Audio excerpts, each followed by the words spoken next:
പൊട്ടാഫോൻ്റെ ഏറ്റവും ഒരു മേജർ ആയിട്ടുള്ള ഒരു കംപ്ലയിൻ്റ് ആണ് ലേറ്റ് ഡെലിവറി എന്ന് പറഞ്ഞിട്ട്. അതെന്തുകൊണ്ടാണ് ഇങ്ങനെ ഡിലേ ആവുന്നത്? ലേറ്റ് ഓർഡർ നമ്മൾ ആക്സെപ്റ്റ് ചെയ്ത് തൊട്ട് ഡെലിവറി ചെയ്യാൻ വേണ്ടി 3 പോയിൻ്റ് വരെ ഒരുപാട് ഫാക്ടേഴ്സ് ഇതിനെ എഫക്റ്റ് ചെയ്യുന്നുണ്ട്. റെസ്റ്റോറൻറ്റിൻ്റെ ടൈമിങ്, സ്റ്റാഫിൻ്റെ അവൈലബിലിറ്റി, പിന്നെ അതുപോലെ തന്നെ ഓർഡറിൻ്റെ ഇൻഫ്ലോ.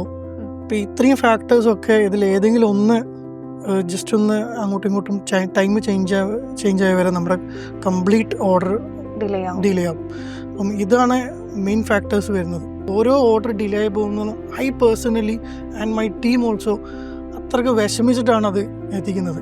പക്ഷെ അത് നമ്മൾ കാരണം ഒരു ഫുഡ് എത്താതെ പോരുന്ന രീതിയിൽ ഈവൻ ഈ ഫുഡ് ഓർഡറിൻ്റെ ഇടയിൽ എന്തെങ്കിലും ഒരു ഇൻസിഡൻറ്റ് ഉണ്ടായി, അതായത് ആക്സിഡൻറ്റ്സ് വരെ ഉണ്ടാവാറുണ്ട് നമ്മുടെ ഡെലിവറി പാർട്ട്നേഴ്സ്. എന്നാലും അത് ആ ഒരു ബുദ്ധിമുട്ട് കസ്റ്റമറെ അറിയിക്കാതെ രീതിയിൽ അത് എത്തിക്കുക എന്നുള്ളതാണ് നമ്മൾ കോൺസെൻട്രേറ്റ് ചെയ്തിട്ടുള്ളൂ. നമ്മുടെ കോമ്പറ്റീറ്ററായ പേരെടുത്ത് തന്നെ പറയാം, സ്വിഗ്ഗി സൊമാറ്റോൻ്റെ ഒരു യൂഷ്വൽ പ്രൊസീജിയറാണ് ഒരു മാർക്കറ്റിലേക്ക് എൻട്രി ആയി കഴിഞ്ഞാൽ ആ മാർക്കറ്റിൻ്റെ മോണോപ്പൊളി പിടിക്കുക എന്നുള്ളതാണ്.